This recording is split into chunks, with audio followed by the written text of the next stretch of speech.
My name's Al Frisbee, and I was recently a city councilman in Merriam. I just gave that up last night after 8 years. I see a lot of city council people. Would you raise your hand, please, if you're in city council? Look at all those people. Thank you very much for being here. Ed and I got together, maybe 3 or 4 months ago at a gathering, and I leaned over and said, Ed, would you like to present this to a number of people? And we'll get you going. I have access to about 950 people. This is how many show up. So what does that tell you? So Ed said, sure, be glad to talk about the hypothetical dark store theory. And I really didn't know that much about it. David Neal is here. He's on the city council, and he knows quite a bit about it. So we're going to get these two guys to talk and ask questions a little bit later. So without any further ado, I'd like to introduce Ed Eilert, our commissioner. He's going to start things off and tell about his background a little bit. He's a school teacher, etc., and then how he kind of evolved into being a chair of the commission.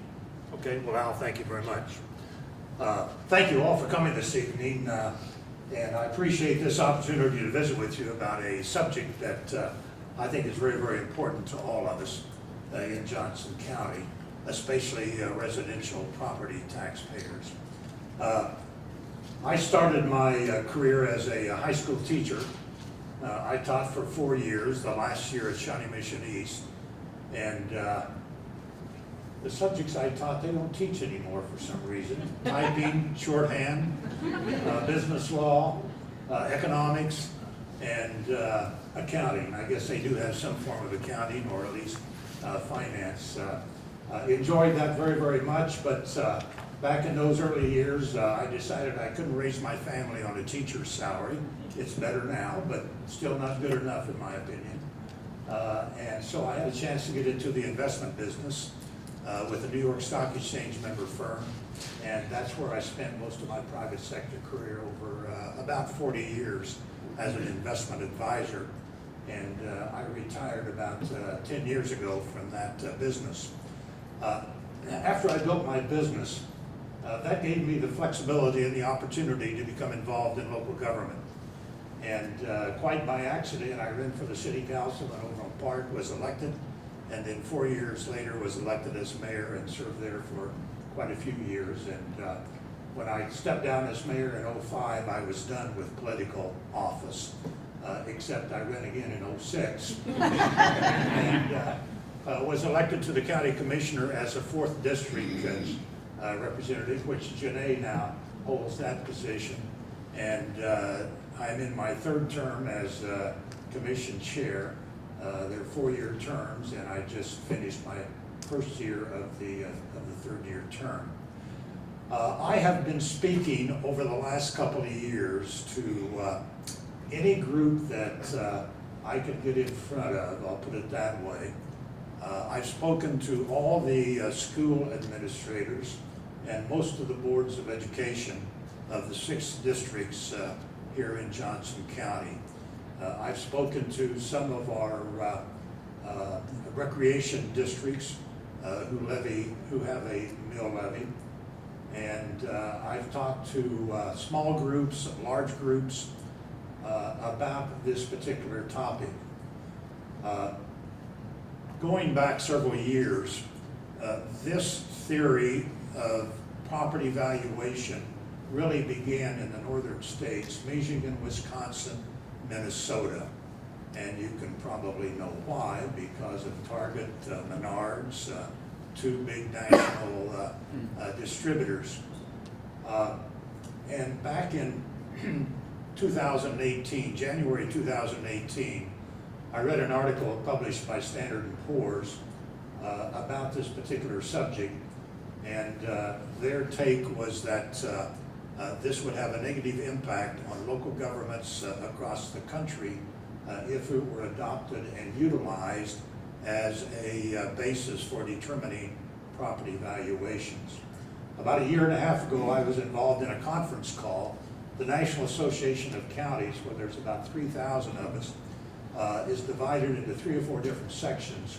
We are obviously in the Midwest, and I was on a conference call with about 20 or 25 county commissioners from Wisconsin, Michigan, Ohio, Indiana, Iowa, Nebraska, Kansas, Oklahoma, and Texas, all having questions about what was going on with this particular valuation theory.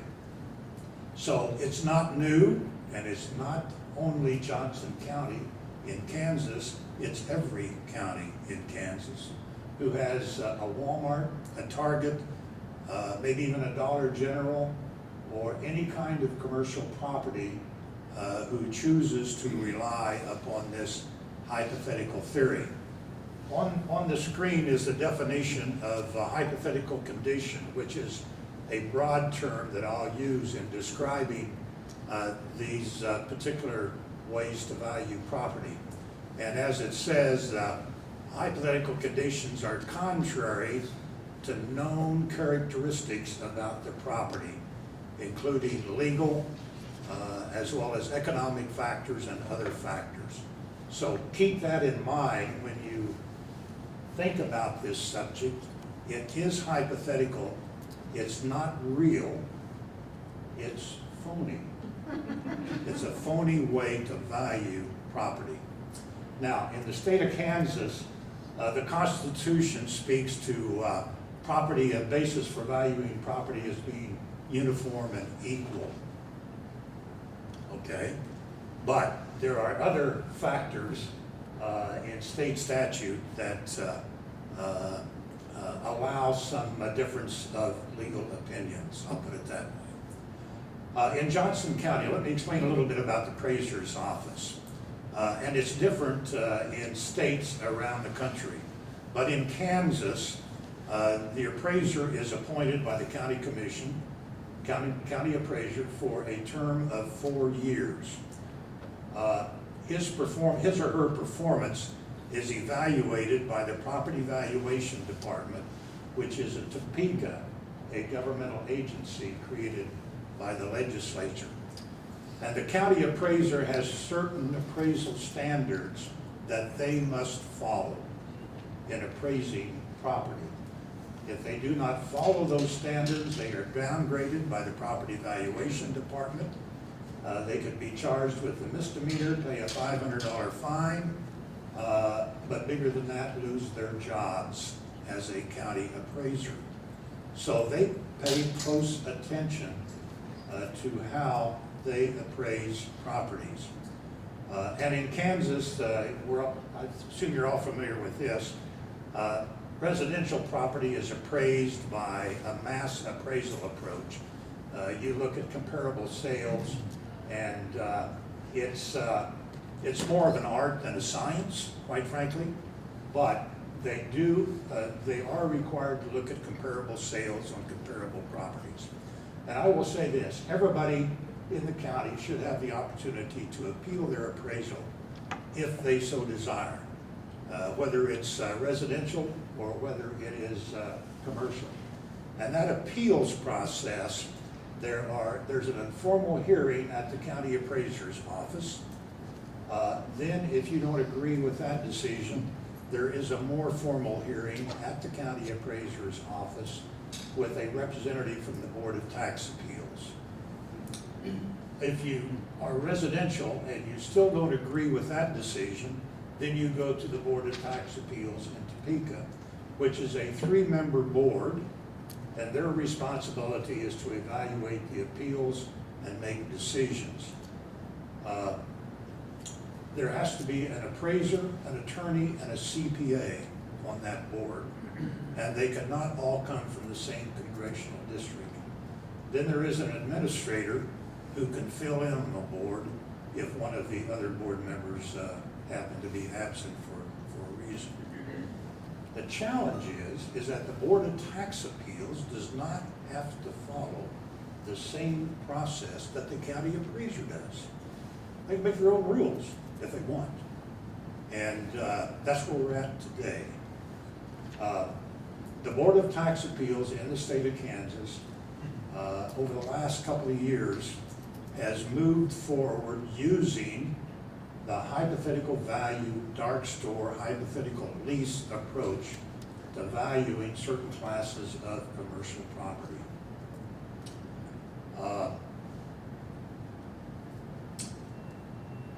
In Johnson County, there have been many appeals to the Board of Tax Appeals. Probably about 60% of the appeals to that board come from Johnson County. And again, keep in mind that the Board of Tax Appeals can make its own decision. That board is appointed by the governor. In January of this year, Governor Kelly has 2 appointments to be made. And the other 2 appointments come up in January of 2021. So I will say this at the outset, based upon the appointment that she makes, there may be some change in how the Board of Tax Appeals moves forward with 2 new appointments. Now, what is the hypothetical value, the dark store value?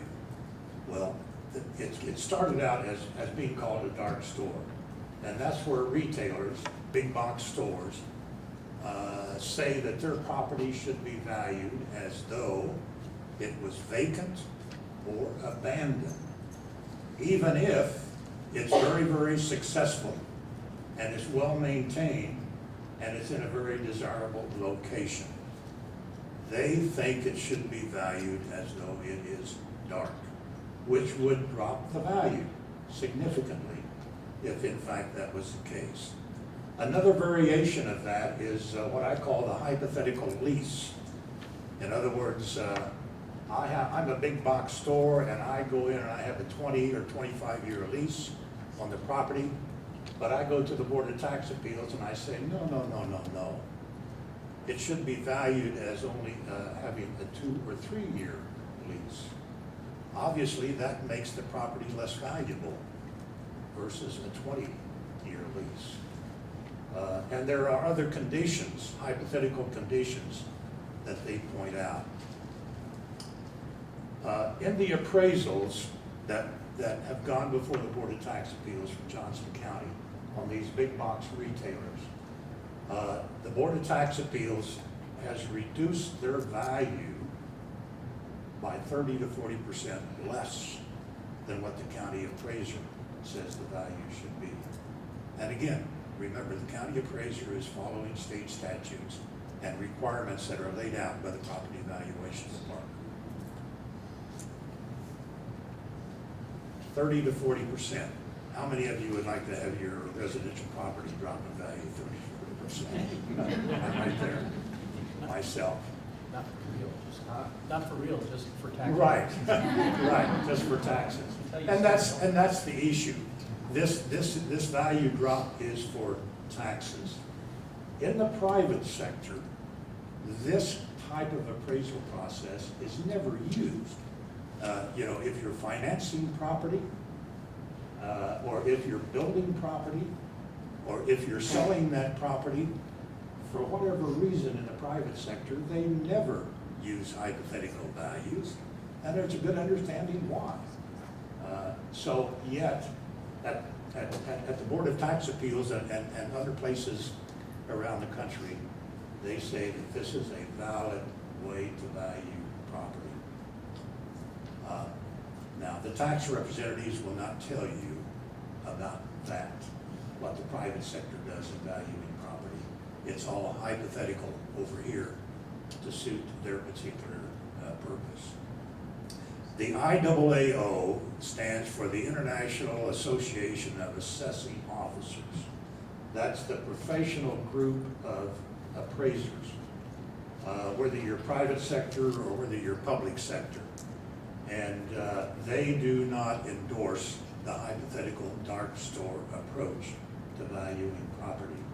And they've said that many times. But it has made progress across the country. I don't know this for sure. I'm told that Eilert, which is the Legislative Exchange Council, has endorsed this. And a recent report issued by the Tax Foundation, I believe it's Kansas-based and endorsed by the Kansas Chamber, also approves of this process.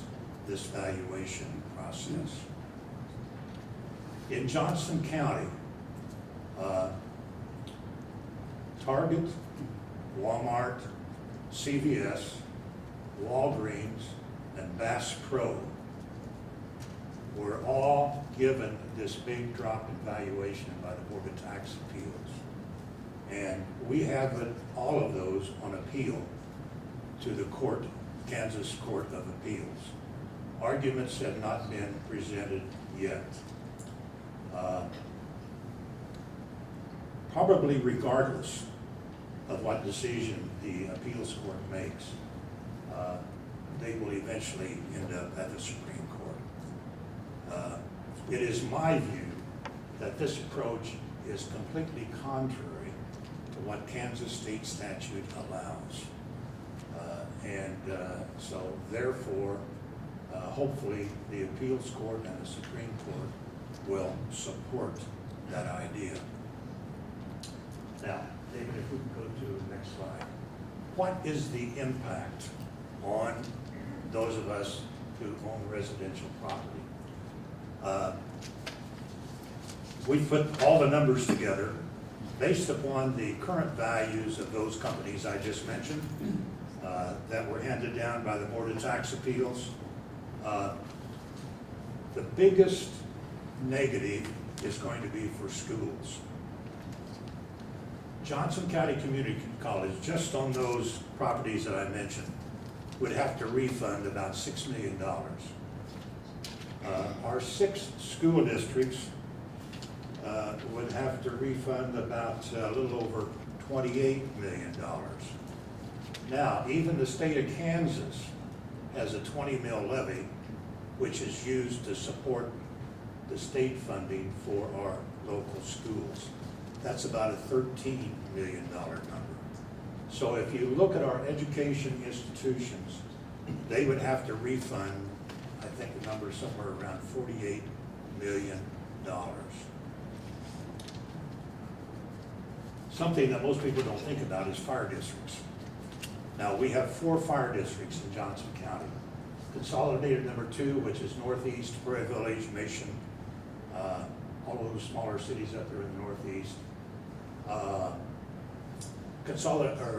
Fire district number 2, which is Southeast County, primarily unincorporated.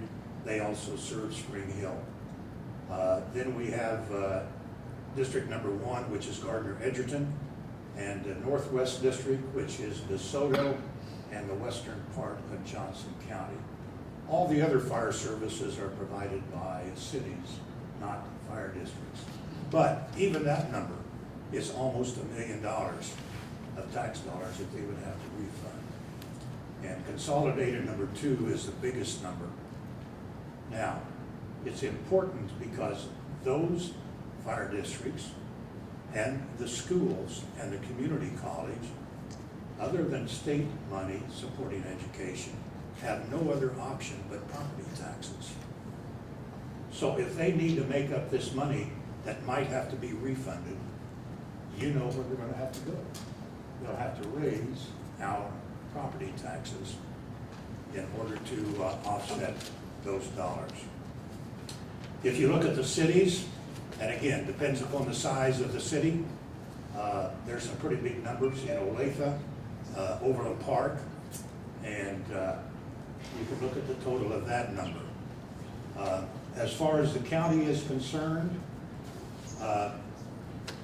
our general fund, our parks, and our libraries, that number is about a little over 17 million for the county.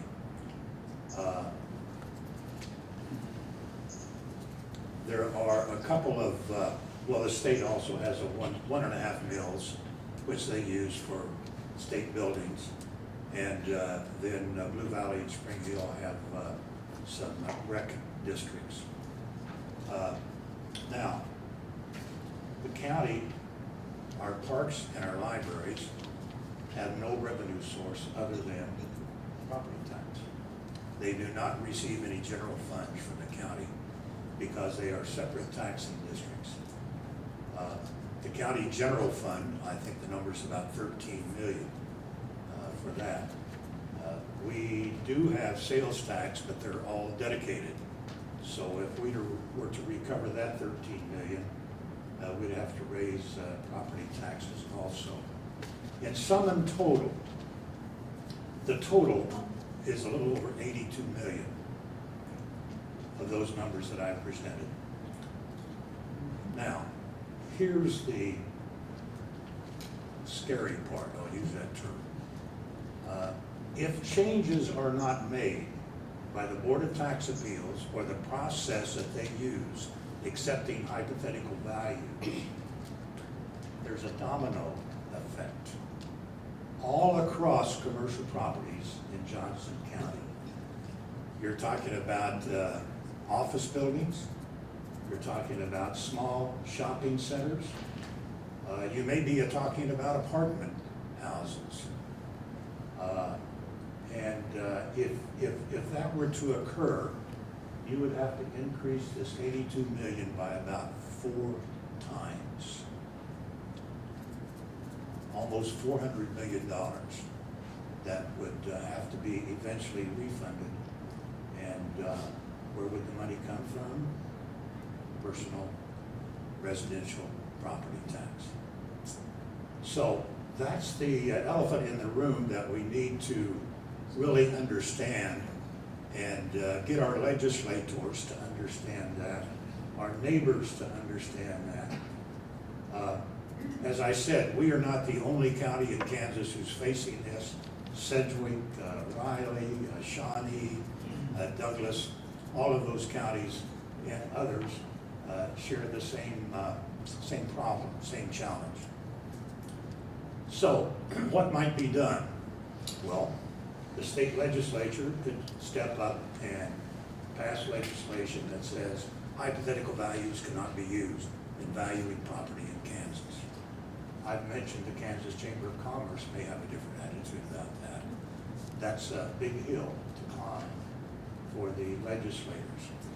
The membership of BOTA could change and give us a different view on that question. The courts could make decisions that would be contrary to that approach to valuing property. So those are all possibilities. None of them really short-term, besides the governor appointing new members to the Board of Tax Appeals. So, I've often thought about this, you know, if Walmart, Target, this is almost unbelievable. We had a case that went to the Board of Tax Appeals, a multi-tenant shopping center and an office building. And they tried to convince the Board of Tax Appeals that all of their leases, office building and tenants, was on a month-to-month basis, which would significantly drop the value of the property. Fortunately, the Board of Tax Appeals did not buy that particular idea. But that's what's going on in the tax representatives who are making appeals to the Board of Tax Appeals. Riley County has a bill prepared that would do what I said, and that define hypothetical values, dark store, hypothetical lease that cannot be used in valuing property in Kansas. So Johnson County government, in our state legislative program, we have a position opposing the use of this type of property value in the state of Kansas. The Kansas Association of Counties also has adopted that approach. I'm not sure when our appeals will make it to the Kansas Court of Appeals. Whatever decision is made there, if it goes to the Supreme Court, that's a 2-year process in itself to get to the Supreme Court. Now, what happens if all of this is lost? Well, the county or the school district doesn't immediately have to write a check. The future tax revenue that they might receive is reduced by the amount of refund that they will have to make. So either way,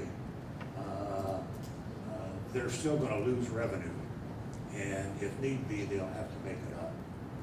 You know, what I tell those folks who support this concept, what about the idea, I have a 3-bedroom house, the kids are gone, theoretically, I have 2 bedrooms that are dark. Why can't I subtract that square footage from my residence? Or my wife and I spend a month in warm weather down in Phoenix. Our house is dark for 30 days. Why can't I reduce my property valuation by a third? Or excuse me, by 1/12, because it's dark for 1 month out of the year. To me, that makes as much sense as these hypothetical values that they're talking about and that our Board of Tax Appeals obviously has adopted. In the Bass Pro decision that was handed down by the Board of Tax Appeals, they specifically say that they recognize and, in my words, adopted the hypothetical lease approach for Bass Pro. Something else I would share with you, going back to 2008, before the recession, most of the Target stores in Johnson County were valued $72, $73 dollars a square foot. One of them was at 87, a couple of them were at 66. But they were valued in that low 70 range. After BOTA decisions in 2016 and 2017, I think it was, they're still at about $55 a square foot. 8 years later, an economy that's booming, you know, Target and Walmart last quarter had record earnings, and yet their property is still valued in the mid-50 range by the Board of Tax Appeals.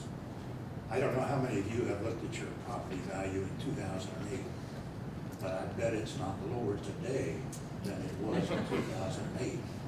Mine sure isn't. And so anyway, that's the end of my presentation. I'll be glad to answer questions a little later. And David, I think you have some comments now. Thank you. This is David Neal, and he's going to clarify what Ed talked about. He has some slides here that will simplify things. So Dave Neal is a city councilman in Merriam and an expert witness sometimes down in Topeka. So I think he knows some things here. So it's David Neal. Hello, everybody. I've got to work real hard to try to stay out of the weeds on this. My background, I'm an engineer. I also have a software engineering cross training as well. And one of the areas that I've been involved with software development for the last 2.5 decades is property tax valuation in Kansas and property tax administration. And as a software provider, we have provided our software to both county governments as well as large corporations and their tax departments. So I'm very familiar with both sides of these battles. And what I'm going to try to do tonight is, without getting into the weeds, try out some explanations concerning why property tax reductions for large corporations is not just, well, they just got their taxes lowered. Because actually the way property tax works, the costs of local government are spread equitably and proportionally to the values of all the assessed values of all the property within that district. So that means if somebody's able to take some of their value off the table, so to speak, that leaves less for that fixed amount of revenue to be less taxpayers and less value for it to be spread over. So necessarily, if you take value off and shield it from taxation, everybody who's not lucky enough to have their values, their assets shielded from taxation are going to end up paying more of the share of the cost of government. And so I'm going to try to show that with hopefully some visuals that explain why this is important. And Ed has done a good job of sort of explaining the mechanics of the appeals process. But for the last 22, 23 years, I've been on an advisory board for the Department of Revenue's PVD, Property Valuation Division. And actually primarily for petroleum related assets, but nonetheless, industrial assets are also taxed. They are kind of, in some ways, are similar to commercial property in that they're income producing properties. Your house is not an income producing property. It may appreciate in value as an investment, but it doesn't throw off a stream of income every year. And income producing properties, when they're bought and sold, the future value of that stream of income is what is evaluated by someone looking to buy. And so these things like the lease income are pieces of that are very germane to actually that particular piece of property. So what I'm trying to do tonight is kind of a you all are guinea pigs. I want to be able to present why this matters to folks and try to make something that's relatively complicated simple. So the first thing I wanted to talk about was assessed value versus fair market value. In the appraiser's job is to determine the fair market value of the assets that are subject to property taxation in Kansas, and that's all defined in the actual state constitution, Article 11. For commercial properties, 1/4 of the total fair market value of the property is exposed to property taxation, and this is done through what are termed assessment rates. So in the Constitution, there's a nice list of two main categories, and then 6 to 7 or 8 subcategories, which specify what proportion of the fair market value, the total value of that asset is going to be subject to property tax. So if you have a building, there's 1/4 of it that's subject to an office building subject to property taxes. So let's say you have an office building. We're not talking about office buildings right now, but the reason I'm bringing them up is because this approach can also, if it's successful in retail, big box stores, could also be used in other types of commercial properties, such as offices. And so if that happens, it's really going to get out of hand. Also, it was easier to do for an office building than a Walmart or whatever. So what's happening is, and I call it the bastardization of fair market value, in order to reduce their overall exposure, these tax agents and their consultants are coming in and messing with the valuation methodology. And they're large enough that they can afford to do it. Their tax bills are large enough that it's worth their while. So let's assume that we have, again, a $100 million office building, although that's, again, round numbers. And you're able, through your appeal, go to the Board of Tax Appeal, use one of these alternative valuation methods, and get a 40% reduction in value. So now it's a $60 million building. then you're only gonna pay 25% assessment rate, or the value is gonna be reduced. So the difference before, the assessed value was $25 million. It's now $15 million. So you save taxes on $10 million. And so that's all fine and good, except that somebody else is gonna have to pay for it, make it up. And so what I wanna talk about here is sort of how property tax is distributed among the value, the total assessed values within a taxing district. So I'm simplifying it a little bit. The county appraisers determine the fair market value of all property in the county. And here I've got 50 houses that are all the same, and they're $200,000 houses. The Kansas Constitution requires that the fair market value be reduced for residential properties. It's 11.5%, so it's actually a little bit, it's about half as much as the commercial properties. But again, those are income producing properties, and there's some extra value in those. And also they tend to use more services.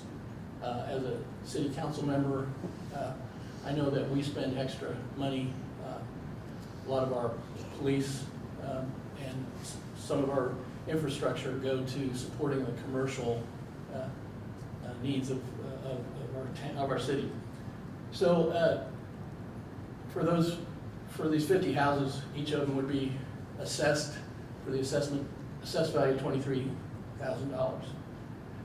So if you had a mill rate of 100, these 50 houses would generate $115,000 of tax revenue, and each individual property would have a tax bill of $2,300. Now, property owners have the right to dispute appraisers' determination of value, which Ed's talked about. If you were able to, if 30% of the value in this neighborhood was somehow taken off the table, you'd have 35 houses with a value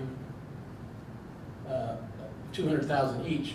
But again, to get the same revenue, $115,000 here, it would result in a mill rate of 143 as opposed to 100 that was in the example.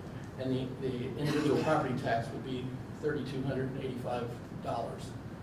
These are just examples, just to demonstrate the concept. So now, everybody who's still paying taxes is paying higher tax. And the other folks are still here. They're still using services. They're just getting the cost, they're not paying their fair share of the cost. So part of the problem is with these methodologies. The Kansas Constitution talks about we must a fair market value. Well, to have a market, you have to have a willing buyer and a willing seller. And what these methods do is they kind of throw up a smoke screen that says, well, some hypothetical buyer under these adverse conditions would only pay this much for the property. And that addresses the buyer side of the transaction. But would those sellers sell their property the owners sell their property for those same prices? I seriously doubt it. And a fair market valuation has to be something that would reasonably result in a completed transaction. In the case of homes and vehicles where there's actually a market and you can kind of see comparable sales, you can get close to approximating what a transaction on a different property would look like. However, in many of these cases, these are unique properties we have in Merriam an IKEA. How many other companies can make use of that particular building in the way that IKEA can?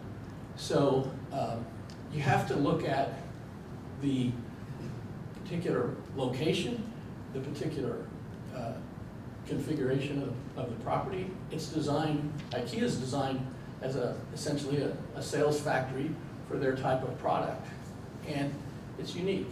So there are other methods that can be used, including income approach, a cost approach if it's reasonably recent construction, and comparable sales. But comparable sales also need to be legitimate. So if you're finding a dark store somewhere that's not on I-35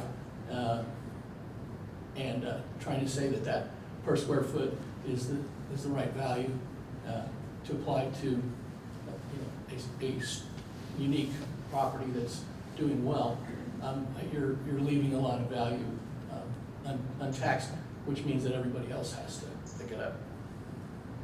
So, and that's kind of what I'm showing here. Again, the office building, normally it would be a quarter of it would be exposed to property tax, so the assessed value would be a quarter of it. But if the value had been reduced, the fair market value had been reduced using one of these methods, and then the 25% applied, you'd have a much smaller asset and value that was being taxed. So in Merriam, just a little example, from 2017 assessed values, this was some numbers that I got from the county last year actually, because I've been concerned about this for a while. But the stores, the retail stores that are that could use this approach would ultimately, there's a mix of value in our property tax base. 74 million is residential and 101 million is value that could be valued from the dark store approach. And if that were to happen, essentially you're looking at a 30% reduction in value if you assume that of those values. You're going to have to make up about 20%, if there's going to be a 20% immediate increase just to cover that loss in tax value to the mill rates. And I think one of the things that I want to just add to what Ed said, he's talking about refunds.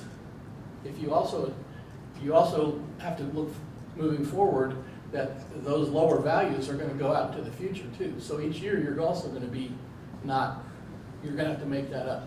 So we've got a retroactive piece. We've also got the lost revenues coming for the future too. So those are my slides. Hopefully they give some visualization to some of these problems. Thank you, sir.